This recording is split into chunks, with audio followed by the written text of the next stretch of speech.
जन्मापासूनच मी अशीच होते. म्हणून सगळे मला म्हणत होते की तू अपंग आहेस. तुझ्यासोबत कुणीच लग्न नाही करणार, कारण मी जन्मताच लंगडी होते आणि त्यामुळे लंगडतच चालायचे. एक दिवस अचानक माझी तब्येत खराब झाली, म्हणून मी डॉक्टरांकडे गेले. तेव्हा डॉक्टर मला माझा चेकअप करून म्हणाले, तुम्ही गरोदर आहात. डॉक्टरांचे बोलणे ऐकून तर मला घामच फुटला. असे कसे शक्य आहे? एकतर आजपर्यंत मी माझ्या घराबाहेरसुद्धा निघाले नाही, की कुणा पुरुषाच्या साध्या संपर्कातही नाही. अचानक मी रडत रडत रिक्षामध्ये बसले.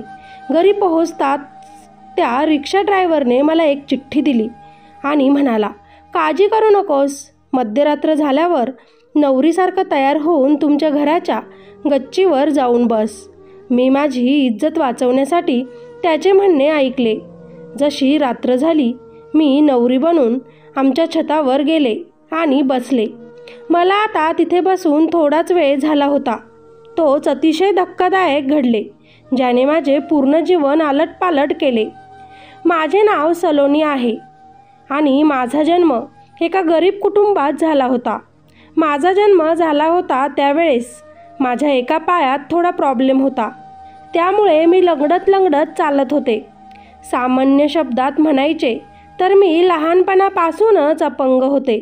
या गोष्टीमुळे माझे आईवडील खूप काळजीत असायचे. म्हणूनच त्यांनी लहानपणापासूनच माझ्यावर उपचार करण्याचे प्रयत्न चालू केले होते. ते कधी मला घेऊन वेगवेगळ्या डॉक्टरांकडे जायचे, तर कधी वैद्य बाबांकडे, कधी कोणत्या साधूबाबांकडे जायचे, तर कधी देवऋषींकडे. सारखे मी बरी व्हावं यासाठी ते धडपडत होते.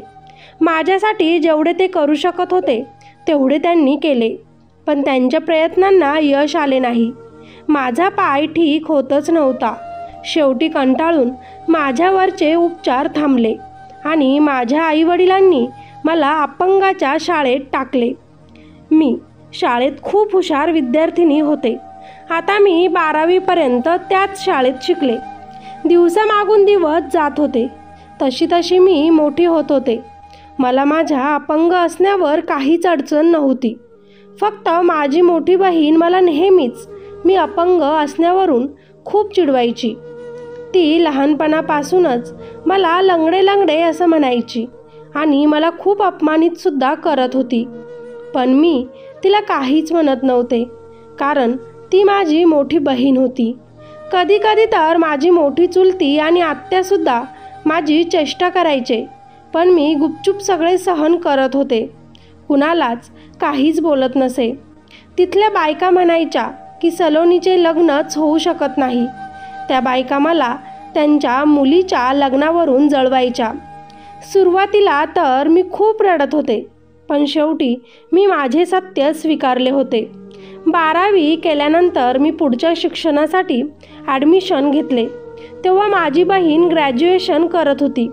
त्याच दिवसांमध्ये माझ्या बहिणीला लग्नासाठी स्थळं येत होती. एक दिवस मी सकाळी उठले तेव्हा माझी आई मला स्मित हास्य करत म्हणाली, तुझ्या दीदीला आज पाहुणे पाहायला येणार आहेत. मी खूप खुश झाले होते.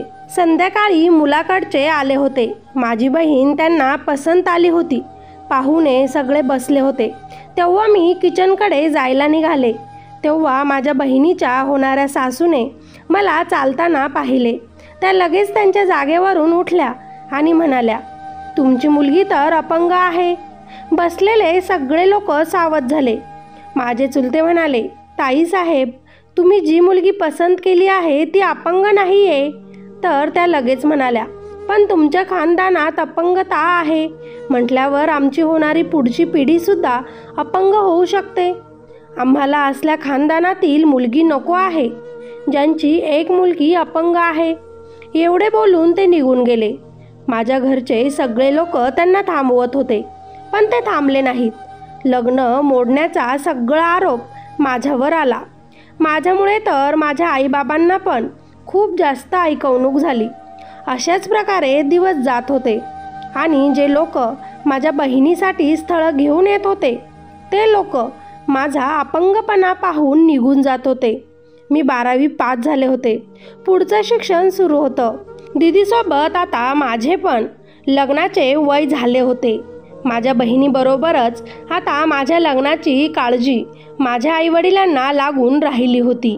शेवटी लंगडी का होईना, पण मी त्यांची मुलगी होते. असेच एक दिवशी परत अजून एक स्थळ माझ्या बहिणीसाठी आले व त्यांना माहिती पडले की तिची बहीण अपंग आहे. तेव्हा बाकीच्या स्थळांसारखे ते स्थळसुद्धा नकार देऊन निघून गेले.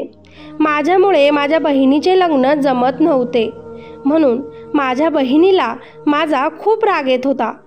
आता आमच्या घरातल्या सगळ्या मोठ्या माणसांनी ठरवले की माझ्या बहिणीचे लग्न माझ्या चुलत्याच्या मित्राच्या धाकल्या मुलाबरोबर म्हणजेच धीरजसोबत ठरवून टाकू.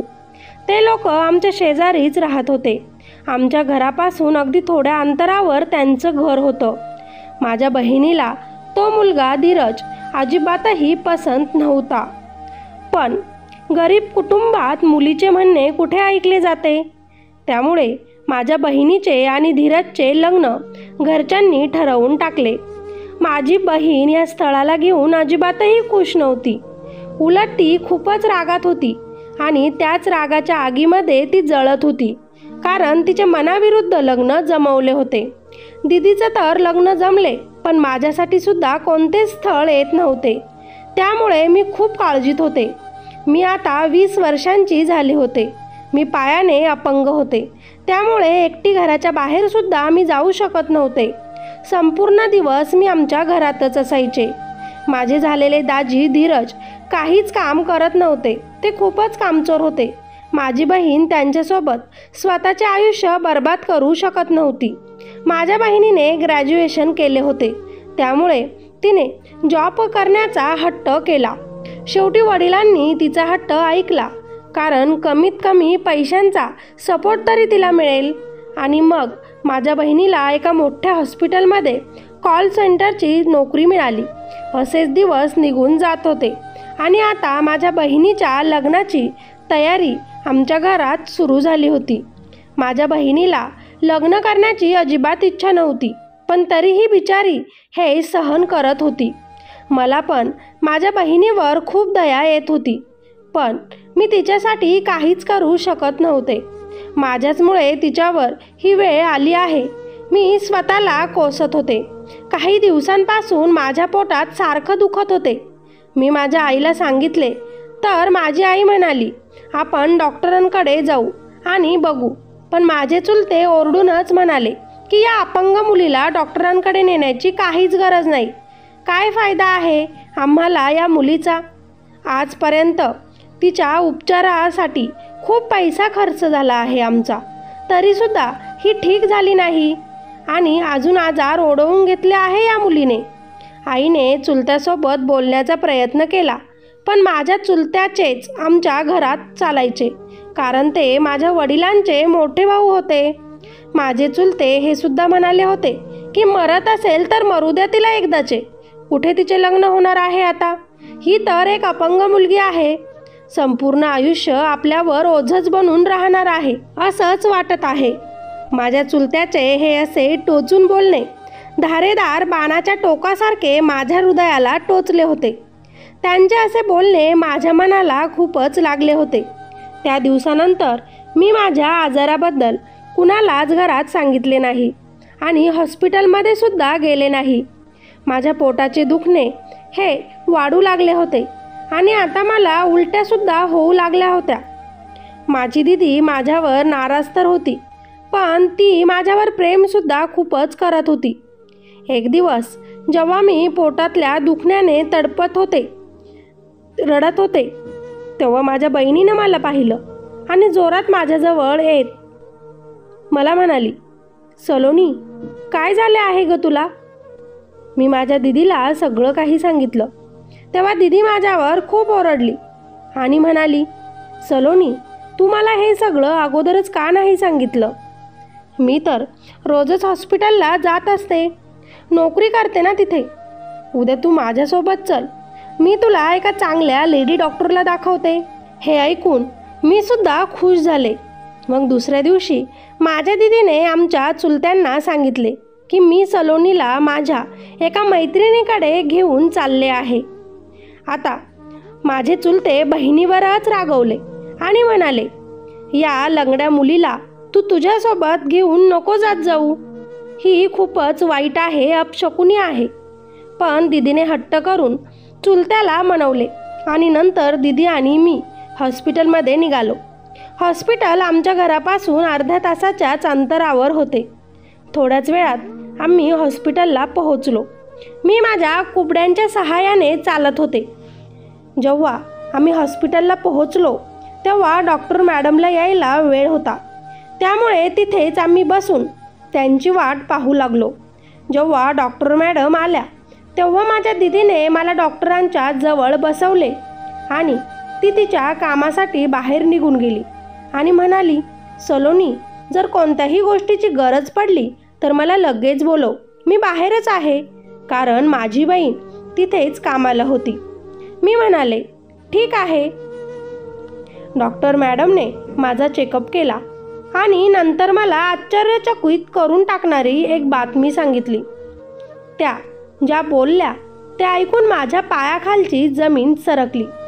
डॉक्टर मॅडम मला म्हणाल्या, अभिनंदन, तुम्ही आई होणार आहात. हे ऐकून तर मला खूप मोठा धक्का बसला होता. कारण असे होऊच शकत नव्हते. मी आई कशी काय होऊ शकते? माझे तर अजून लग्नसुद्धा झाले नव्हते. माझा या गोष्टींवर विश्वास बसत नव्हता. पण जेव्हा डॉक्टर मॅडमने मला गरोदरपणाचे रिपोर्ट दाखवले तेव्हा त्यावर खरे खरे लिहिलेले होते की मी आई होणार आहे. त्यामुळेच माझ्या पोटात दुखत होते आणि मला उलट्या पण होत होत्या. डॉक्टर मॅडम तर मला आनंदाची बातमी सांगून तिथून निघून गेली होती. पण मी खूपच आश्चर्यचकित झाले होते. लग्न न करता मी आई कशी काय होऊ शकते? तितक्यात माझी बहीण तिथे आली आणि माझ्या हातातील रिपोर्ट तिने पाहिले आणि दीदीच्याही पायाखालची जमीन सरकली. आधी तर ती मला खूपच रागवली, पण नंतर मला म्हणाली, हे रिपोर्ट तू मला दे आणि समज की डॉक्टर मॅडमने तुला हे रिपोर्ट कधी दिलेच नाही. आणि नंतर म्हणाली की आपण दुसऱ्या डॉक्टरांकडून तुझा चेकअप परत करून घेऊ, पण तू घरी ही गोष्ट कुणालाच सांगू नको. आणि याच सोबत दीदी मला म्हणाली की सलोनी, तुला जर कोण आवडत होतं तर तू मला का नाही सांगितले? त्या मुलाबद्दल मी तुझे लग्न त्याच्यासोबतच लावून दिले असते, घरात सगळ्यांना मनवले असते. पण मी म्हणाले, दीदी, हे सगळे खोटे आहे, मी असे केलेच नाही. तेव्हा दीदी म्हणाली, ही गोष्ट फक्त तुझ्यात आणि माझ्यातच राहील. आपण ही गोष्ट कुणाला सांगणार नाही आणि जर हे रिपोर्ट खरे असलेच तर आपण तुझे अबॉर्शन करून टाकू. मी दीदीला विश्वासाने सांगितले की मी कोणतेच चुकीचे काम केले नाही. मग दीदीने माझ्यावर विश्वास ठेवला. नंतर दीदी मला हॉस्पिटलच्या गेटवर सोडवायला आली आणि म्हणाली, तू घरी आरामात जा, माझी सुट्टी झाली की मी पण येते. आणि हो, तू काळजी करू नकोस. मी यामुळे खूप समाधानी होते कारण माझी मोठी बहीण तरी माझ्यासोबत होती. मला रिक्षा मिळत नव्हती म्हणून मी गेटच्या बाहेर येऊन उभी राहिले. मी माझ्या कुबड्यांसोबतच तिथे उभी होते की तितक्यात एक माणूस माझ्याजवळ आला आणि मला म्हणाला, मी रिक्षा ड्रायव्हर आहे, तुम्ही या आणि माझ्या रिक्षेत बसा. मी भर उन्हात उभी होते त्यामुळे मी त्या रिक्षेत कसलाच विचार न करता बसले. मी त्या ड्रायव्हरला माझ्या घराचा पत्ता सांगितला तेव्हा तो मला घरी घेऊन जाऊ लागला. आम्ही पूर्ण रस्त्यात चुपचाप बसलेलो होतो. कुणीच कुणाशी काहीच बोललो नव्हतो. पण मी जेव्हा उतरायला लागले तेव्हा त्या ड्रायव्हरने मला माझ्या नावानेच आवाज दिला, सलोनी. माझे नाव ऐकून मला आश्चर्य वाटले कारण याला माझे नाव कसे काय माहिती. तो काही पेपर्स मला द्यायला लागला.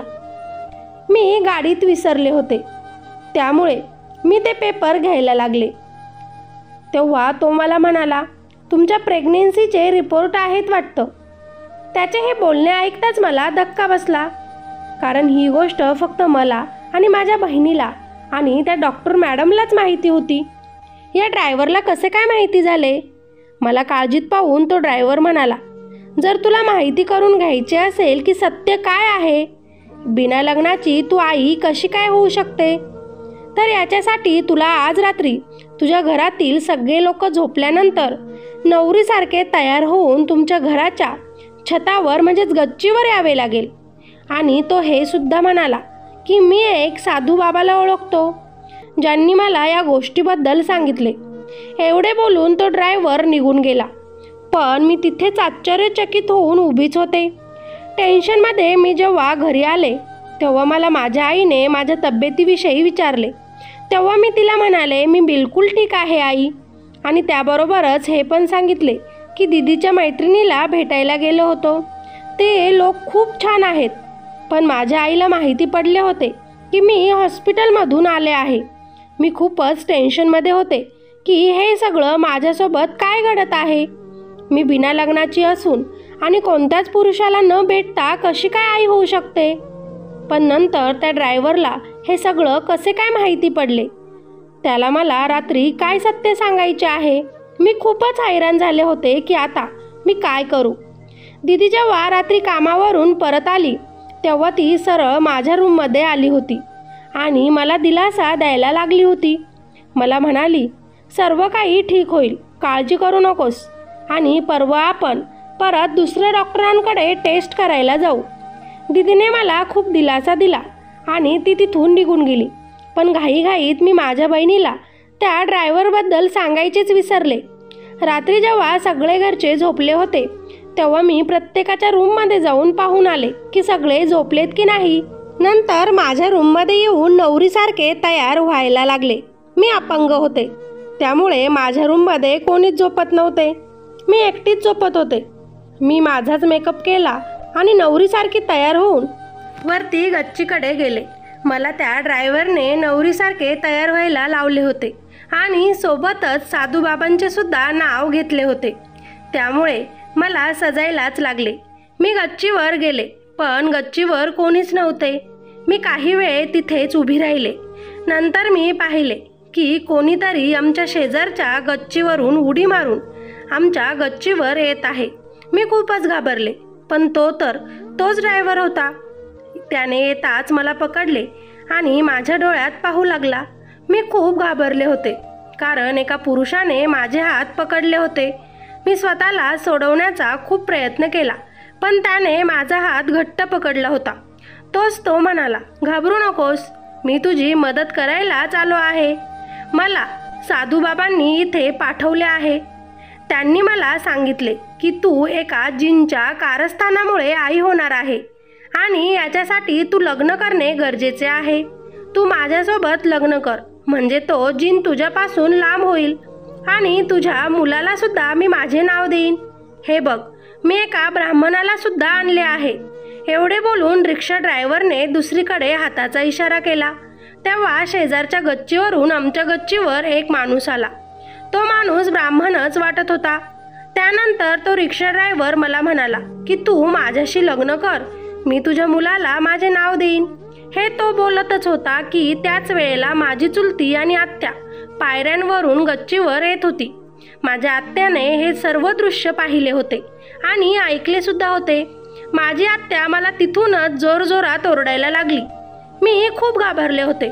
टॅक्सी ड्रायव्हर मला म्हणायला लागला, तुझे घरचे आता तुला घरातून बाहेर हाकलून देईल, तू माझ्यासोबत लग्न कर. आणि सोबतच ते रिपोर्ट दाखवून म्हणाला, हे बघ, तुझे मूल नंतर माझे मूल होईल. तोपर्यंत माझी चुलती आणि आत्या तिथे पोहोचली होती आणि तिथे पोहोचताच चुलतीने माझ्या जोरात कानाखाली मारली आणि म्हणाली, आमच्या खानदानाची इज्जत घालवतेस का? तुला लाज नाही वाटत का ग? याच वेळेला चुलतीने त्या ड्रायव्हरच्या हातातील ते रिपोर्ट सुद्धा पाहिले होते आणि रागातच आता ती ओरडली, हे पाप करताना तुला लाज कशी वाटली नाही? नंतर ड्रायव्हरकडे पाहत म्हणाली, हे पाप तुझेच आहे ना? चुलतीच्या ओरडण्याचा आवाज ऐकून घरातले सर्वजण गच्चीवर आले होते. गच्चीवर जास्त लोकांना पाहून तो ड्रायव्हर आणि तो ब्राह्मण तर तिथून पळून गेले होते. आता तिथे फक्त मी आणि माझ्या घरातले होते, जे मला खूप ओरडत होते, रागवत होते. मी सगळ्यांसमोर रडत रडत म्हणाले, मी निर्दोष आहे, मी काहीच केलं नाही. पण कोणीच माझे काहीच ऐकले नाही. माझे वडील म्हणाले, हाच दिवस पाहण्यासाठी तुला मी सांभाळले का सलोनी? आणि माझी आई काहीच न म्हणता फक्त रडत होती. माझी चुलती माझ्यावर खूप जास्त ओरडत होती आणि मला सर्वजण टोमणे मारत होते. आत्या तर म्हणाली, मी तर तुला खूपच संस्कारी समजत होते, पण तू काय निघालीस?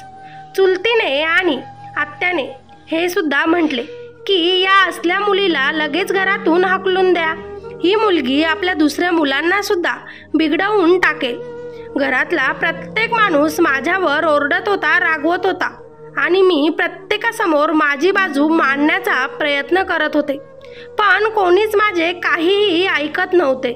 त्याच वेळेला माझ्या आईला माहिती नाही काय झाले. टेन्शनमुळे ती तिथेच बेशुद्ध होऊन खाली जमिनीवर पडली. जेव्हा सगळे लोक माझ्या आईला उठवायला लागले तेव्हा माझ्या दीदीने आईला तिथेच चेक केले आणि लगेच म्हणाली की आईला लवकरात लवकर हॉस्पिटलला घेऊन चला, कारण आईला हार्ट अटॅक आलेला आहे. सगळे आईला लवकर हॉस्पिटलला घेऊन गेले. मी तिथेच गच्चीवर होते. मला कोणीच खाली यायला सुद्धा सांगितले नाही. मी स्वतःच खाली आले. खाली कोणीच नव्हते, फक्त तिथे माझी चुलती होती आणि सगळे लोक हॉस्पिटलला गेले होते. मी पूर्ण रात्र रडत होते की माझ्यासोबत असे कसे झाले. त्या जीनबद्दल तो ड्रायव्हर काय बोलत होता? मी खरोखरच आई होणार आहे का? आणि ते पण एका जीनमुळे मी गरोदर राहिले का? मी खूप काळजीत होते. मला खूप त्रास होत होता. संपूर्ण रात्र मी रडत होते आणि माझ्या आईला बरे वाटावे म्हणून देवाजवळ प्रार्थना करत होते. मी रडत रडतच झोपून गेले होते. 2 दिवसानंतर घरातल्या सर्व लोकांनी माझ्या आईला ठीक झाल्यानंतर घरी आणले. आता ती ठीक झाली होती, पण घरात माझ्यासोबत कोणीच काहीच बोलत नव्हते. माझी चुलती आणि आत्या फक्त मलाच टोमणे देत नव्हती, तर माझ्या आईला सुद्धा ते टोमणे मारत होती. मी पूर्ण दिवस माझ्या रूममध्ये रडत बसायचे. एक दिवस आई तिच्या रूममध्ये बिलकुलच एकटी होती. तेव्हा मी तिच्या जवळ गेले आणि तिला समजवायला लागले, पण ती माझ्याबरोबर अजिबातही बोलत नव्हती. मी हा गुन्हा केला नाही, मी तिला विश्वासाने सांगत होते, पण ती माझं ऐकायला तयार नव्हती. मी माझ्या आईला हे सुद्धा म्हणाले की मी एक अपंग आहे आणि एकटी बाहेर सुद्धा जाऊ शकत नाही. खूप वेळ मी माझ्या आईला समजावत होते आणि शपथ देखील घेत होते की मी हे केलं नाही. ती माझी आई होती. ती मला माझ्याही पेक्षा जास्त ओळखत होती. ती मला म्हणाली, बेटा, मला माहिती आहे की तू निर्दोष आहे, पण तुझ्या पोटात जे बाळ वाढत आहे ते तर पाप आहे ना. मी आईला म्हणाले, आई, मी कधीच कोणते चुकीचे काम केले नाही. तेव्हा आई खूप हैराण झाली होती. मग असे कसे होऊ शकते म्हणत होती. माझी बहीण सुद्धा माझ्याबरोबर बोलत नव्हती, म्हणून मी तिला सुद्धा समजवायला गेले. पहिली तर बहीण तोंड फिरून बसली होती आणि नंतर मला म्हणाली, सलोनी, तू त्या ड्रायव्हरला पसंत करत होती तर मला सांगायचे होते ना. मी तुमचे लग्न लावून दिले असते, घरात सगळ्यांना सांगितले असते. सलोनी, त्यामुळे आपल्या खानदानाची इज्जत सुद्धा खराब झाली नसती. मी खूप तिला समजवण्याचा प्रयत्न केला की दीदी, असे काहीच नाहीये. तेव्हा दीदी म्हणाली, सलोनी, मी एका हॉस्पिटलमध्ये काम करत आहे. मला सगळे काही समजते आणि सगळं काही माहिती सुद्धा आहे. मी काही बोलणार तेव्हाच माझ्या दीदीने मला मिठी मारली आणि म्हणाली, काळजी करू नकोस, मी तुझे अबॉर्शन करून देते. तो ड्रायव्हर पळून गेला तर काय झालं? बाकी घरामध्ये कोणीच माझे काहीच ऐकून घ्यायला तयार नव्हते. एकदा आत्याच्या नवऱ्याने म्हणजेच मामाने सर्वांना बोलावून घेतले आणि म्हणाले, या मुलीचा खूप वेळ वाया जात आहे आणि काही दिवसानंतर हिच्या पापाचे फळ जगासमोर येईल. तिचे पोट दिसू लागले तर कसे करायचे? आपण लोकांना काय उत्तर द्यायचे? हिचा तर आशिक पळून गेला आणि आपले पाप इथेच सोडून गेला. त्यामुळे ही गोष्ट घरातच राहण्यासाठी या मुलीचे लग्न धीरज सोबतच करून देऊ. हे ऐकून तर सर्व लोक काळजीत पडले, कारण धीरजचे लग्न दीदीसोबत ठरले होते. माझी दीदी रडायला लागली आणि नंतर म्हणाली, मी माझ्या बहिणीसाठी ही कुर्बानी द्यायला तयार आहे. माझ्या आत्याने यासाठी नकार दिला, पण शेवटी सगळ्यांनी होकार दिला. 2 दिवसानंतर माझे आणि धीरजचे लग्न लावण्यात आले. धीरजसुद्धा खूप रागात होता, कारण त्याचे लग्न एका अपंग लंगड्या मुलीबरोबर लावून दिले होते. त्यामुळे धीरज म्हणजेच माझा नवरा माझ्यासोबत नीट वागत नव्हता. की चांगलं बोलतसुद्धा नव्हता. लग्नाच्या पहिल्याच रात्री नवऱ्याने मला फरशीवर झोपवले होते आणि स्वतः बेडवर झोपला होता. तो माझ्यासोबतच इतका वाईट पद्धतीने वागत होता की काय सांगू. एका रात्री सगळे घरचे झोपले होते तेव्हा दारू पिऊन माझ्या नवऱ्याने मला खूप मारले. एवढे मारले की अंग दुखण्यामुळे मी रात्रभर झोपूसुद्धा शकले नव्हते. म्हणून मी बाहेर अंगणात येऊन बसले तेव्हा मला गच्चीवर एक विचित्र दृश्य दिसले. गच्चीवर माझी बहीण एका मुलाबरोबर उभी राहून बोलत होती. हे पाहून माझ्या पायाखालची जमीन सरकली. जेव्हा मी नीट पाहिले तेव्हा तो मुलगा दुसरा तिसरा कोणी नसून रिक्षा ड्रायव्हरच होता. मी हळूहळू पायऱ्या चढून गच्चीवर पोहोचले. ते लोक पायऱ्यांच्या मागेच उभे होते त्यामुळे पायऱ्यांवर त्यांचा आवाज मी स्पष्टपणे ऐकू शकत होते. त्यांचा आवाज ऐकून मी पायऱ्यांवरच थांबले आणि त्यांचे ते बोलणे ऐकून माझे पाय थरथर कापू लागले होते. मी पटकनच माझा मोबाईल सुरू करून त्यामध्ये रेकॉर्डिंग चालू केली कारण ते दोघंही बोलतच असे होते. त्यांचे बोलणे ऐकून मी थरथर कापत होते आणि नंतर तशीच हळूहळू मी खाली गेले. त्यांचे बोलणे माझ्या मनाला एखाद्या धारेदार बाणासारखे टोचत होते. मन करत होतं की खूप जोरजोरात रडू, पण मी एवढी आता दुःखी झाले होते की डोळ्यातले अश्रूसुद्धा आता निघत नव्हते. मी माझा मोबाईल बाजूला ठेवून तशीच झोपी गेले. असेच काही दिवस निघून गेले होते. मी खूपच दुःखी आणि निराश राहायला लागले होते.